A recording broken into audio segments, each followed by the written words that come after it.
Bonjour les amis, on se retrouve pour notre petite guidance hebdomadaire. Il s'agira des énergies de la semaine qui débute le 13 mai 2024. J'espère que tout le monde va bien, que vous profitez de ce radoucissement météo avant qu'on se reprenne de la pluie et du froid.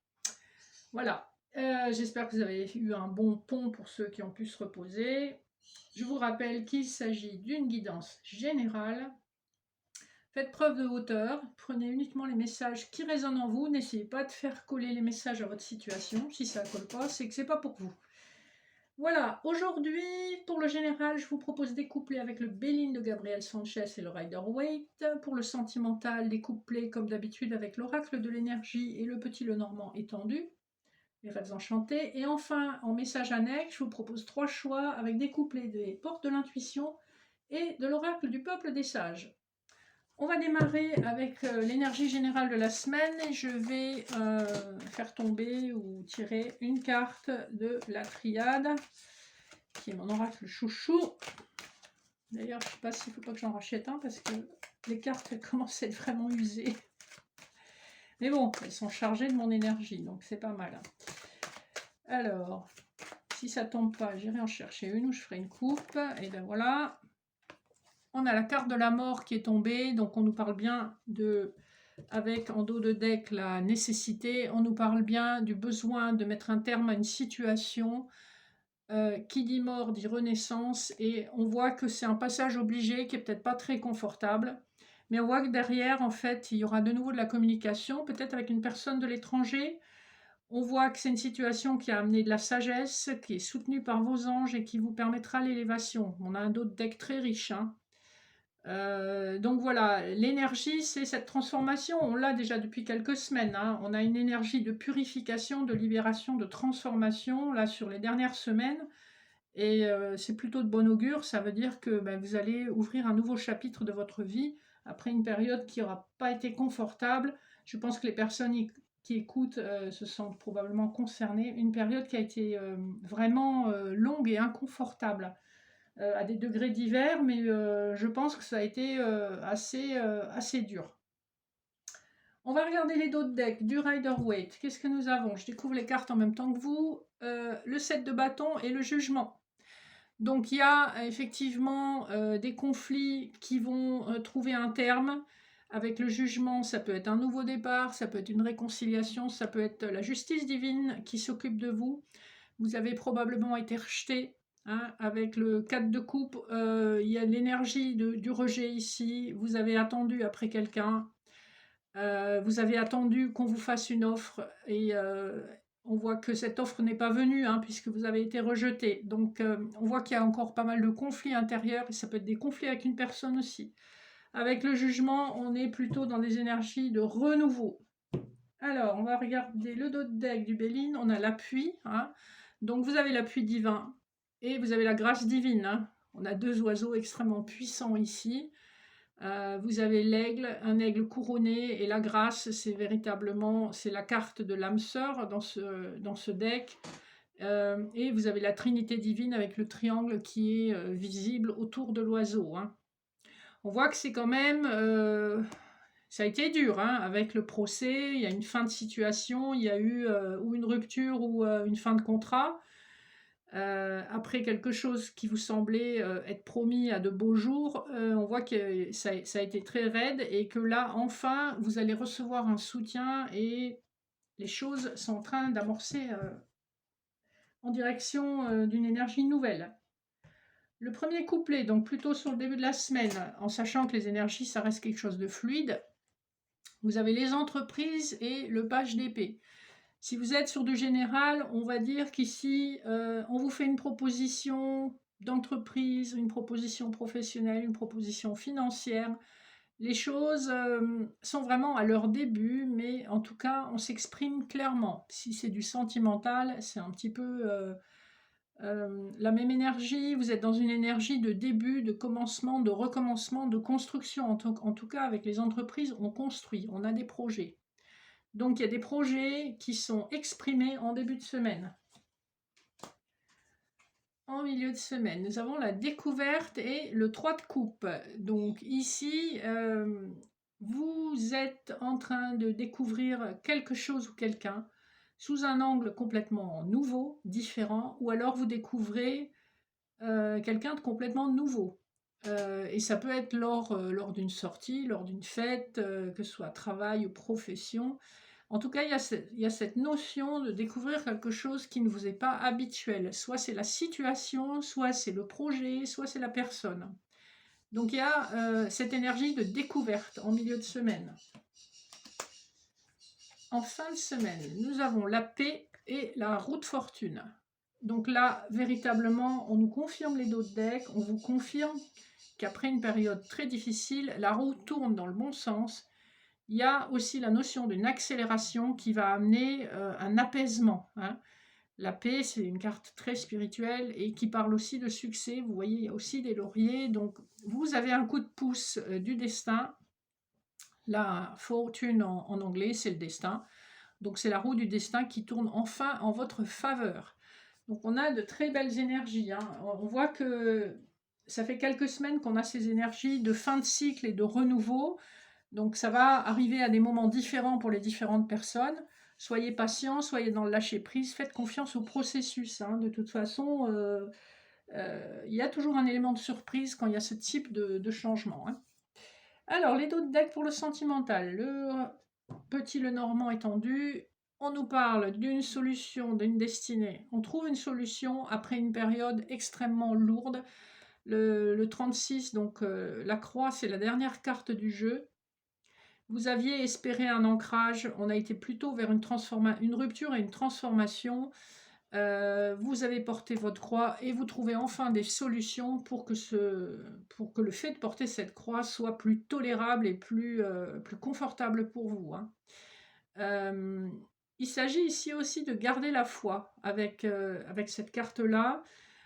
C'est les épreuves, mais c'est aussi la foi dont on est capable de faire preuve dans les moments les plus difficiles de sa vie. Donc, croyez en vous, croyez en une situation, ayez confiance dans le processus, tout va s'arranger pour le mieux.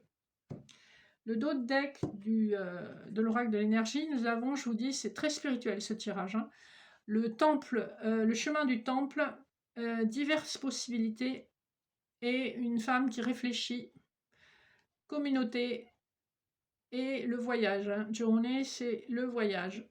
Il y a une femme ou une énergie féminine, après si vous êtes un homme, vous adaptez, si le tirage est pour vous, hein,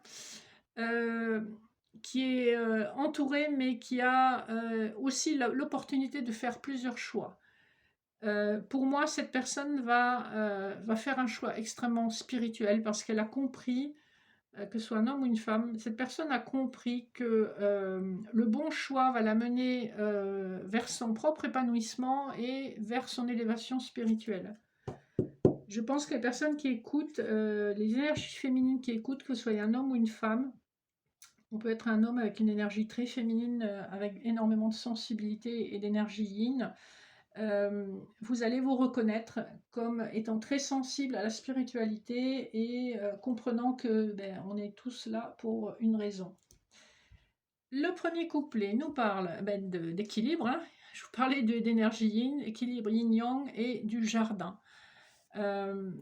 Vous retrouvez votre équilibre, vous retrouvez une forme d'équilibre grâce à votre communauté, grâce à votre réseau, grâce aux échanges que vous faites peut-être sur les réseaux sociaux, enfin les échanges que vous avez avec d'autres personnes.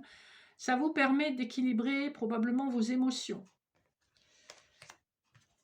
En milieu de semaine, on a le 6e chakra, l'archange Métatron et l'énergie masculine. On voit qu'une énergie masculine, un homme autour de vous, retrouve son intuition et se fie à son intuition. Avec le 6e chakra, c'est le chakra du 3e œil. Cet homme a enfin ouvert la connexion à son intuition émotionnelle. Et c'est d'autant plus renforcé que sa poitrine est découverte, comme s'il allait enfin baisser sa garde et montrer son cœur. Vous voyez, il y a un peu cette notion-là. En plus, c'est une carte qui porte le numéro 28. 8 plus 2, 10, ça nous fait à nouveau la roue de fortune. Il y a vraiment cette énergie de quelque chose qui va enfin se débloquer. On voit clair, avec Métatron, on voit clair sur une situation. Le dernier couplet, eh bien, on nous parle du cavalier et d'une porte vers la guérison et la joie ou le bonheur personnel. Vous voyez, cette carte de l'oracle de l'énergie, elle est vraiment très jolie. Un monde merveilleux s'ouvre. Vous avez un arc-en-ciel visible depuis cette fenêtre. Il y a de l'abondance, il y a de la guérison, il y a du bien-être. Et on nous confirme avec le cavalier, qui est la première carte du jeu, hein, donc un nouveau départ. En plus, vous voyez, ce cavalier, c'est rigolo, la synchronicité, il est aussi sur un arc-en-ciel. Il y a vraiment cette notion de guérison avec l'arc-en-ciel. Il y a un renouveau d'énergie. Vous pouvez avoir une visite, vous aurez en tout cas à minima des nouvelles. Vous voyez le cavalier sur cette illustration a une lettre dans sa main. D'accord? Donc vous avez à minima des nouvelles, voire une visite en personne. Et on voit qu'enfin, vous allez guérir d'une situation sentimentale. Et ça va vous permettre d'accéder à votre vrai bonheur. Si on prend le numéro de la carte de l'oracle de l'énergie, 34, 4 et 3, 7, ça nous fait l'énergie du chariot. Donc on est encore dans des énergies où ça va accélérer, mais de façon assez significative. Voilà, on est vraiment dans ces énergies-là depuis, je dirais, 4 à 6 semaines. On est dans ces énergies de changement, de fin de cycle. Voyez comment ça vous parle. J'aimerais bien avoir vos retours, ça serait sympa. Les choses ne se passent pas toujours aussi rapidement qu'on le souhaiterait, hein. D'où l'intérêt d'apprendre à lâcher prise, de ramener l'énergie vers vous, de guérir et de faire confiance à votre destinée. Faites confiance au processus quand vous faites des vœux. Vous ne pouvez pas dire voilà, je veux ça dans un mois. C'est pas comme ça que ça marche en fait. Vous devez lâcher prise. C'est ça le plus difficile. Alors, avant de conclure, je vais vous inviter à faire un choix entre le tas 1, 2 et 3 pour avoir vos messages annexes. Vous pouvez faire pause au besoin. Et on va regarder ce qu'on nous dit pour le premier tas. Alors, nous avons la carte du plongeon. Courage, élancez-vous, une réalité pleine de promesses vous attend.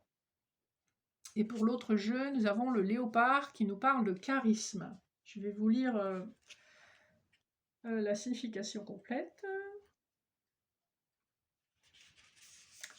Donc, le léopard, on vous dit, tu possèdes un grand pouvoir personnel, sers-toi de ta force pour aider et t'améliorer. Donc voilà, ne vivez pas sur vos acquis, servez-vous de ce que vous savez faire, de vos connaissances, peut-être même de votre charisme pour vous améliorer, donc en développement personnel et pour aider les autres. Choix numéro 2, nous avons le miroir. Votre vie est un miroir formidable qui vous montre là où vous en êtes. Donc ici, on fait un petit peu un bilan, d'accord? Où vous en êtes dans votre vie? Qu'est-ce que vous voulez changer? Qu'est-ce que vous voulez conserver? Voilà, vous êtes le résultat de vos choix. Et l'abeille, le miel de la vie. Alors, qu'est-ce qu'on vous dit pour l'abeille? Butine chaque moment pour en retirer le bonheur qui t'est destiné, faisant ton travail quotidien. Donc c'est important de compter, on dit en anglais, on dit count your blessings, c'est compter vos bénédictions. Soyez conscient des bonnes choses dans votre vie. Si vous avez un toit sur votre tête, si vous avez un travail et que vous êtes en bonne santé, vous avez déjà énormément de choses et beaucoup plus de choses que pas mal de gens dans le monde. Donc on vous invite à vous émerveiller des petites choses de la vie et à trouver une énergie positive dans ces choses-là. Et enfin, le choix numéro 3, nous avons l'amour, évidemment. Reconnaissez toutes les personnes formidables qui vous entourent. L'amour existe sous un tas de formes différentes. Et bien entendu, le premier amour auquel on pense est l'amour avec un partenaire, mais Quand vous n'avez pas ça, reconnaissez que vous avez plein d'autres formes d'amour qui peuvent remplir votre cœur. Vous avez des amis, vous avez la famille, vous avez vos animaux de compagnie, vous avez vos défunts aussi qui veillent sur vous d'une façon subtile. Et si vous vous connectez à cette énergie-là, vous le ressentirez. Et vous avez l'amour divin qui vous entoure et qui vous protège, ainsi que votre ange gardien qui vous protège de tous les endroits où vous pourriez trébucher, de toutes les choses qui pourraient amener des difficultés supplémentaires. Vous n'en avez pas toujours conscience. On vous dit d'ouvrir les yeux sur l'amour qui existe autour de vous. Et enfin, le rouge-gorge qui vous dit « Chante ton âme ». Je vais vous dire tout de suite le message complémentaire. J'essaye de tourner avec une main. Tu es unique, profite de chaque instant pour l'exprimer et faire rayonner ton essence. Ici, on vous dit de vous connecter à votre essence divine, à votre unicité et de la faire valoir aux yeux des autres aussi. Hein. Tout à l'heure, c'est ce qu'on vous disait aussi. Hein. Vous avez des capacités, utilisez-les. Utilisez pour aider les autres et pour vous améliorer. Voilà, on a des messages qui sont un peu redondants, mais quelque part, il y a une logique. Ça veut dire que c'est des messages qu'on veut vraiment vous faire passer, hein, quel que soit le tas que vous avez choisi. J'espère que cette petite guidance vous aura parlé. N'hésitez pas à me contacter si vous avez des questions, si vous voulez une voyance en privé ou une lecture des annales akashiques. Si vous souhaitez des informations sur mes accompagnements pour vous libérer du traumatisme d'un deuil ou d'une rupture, pareil, contactez-moi au mail inscrit sous la vidéo. Si vous connaissez quelqu'un que ça peut aider, n'hésitez pas non plus à m'écrire pour que je vois si cette personne peut bénéficier d'un accompagnement qui l'aidera à se libérer de ce trauma et à retrouver la pleine joie dans sa vie. Voilà, je crois que je vous ai tout dit. Je vous souhaite une excellente semaine. Prenez soin de vous et je vous dis à très bientôt. Bye bye.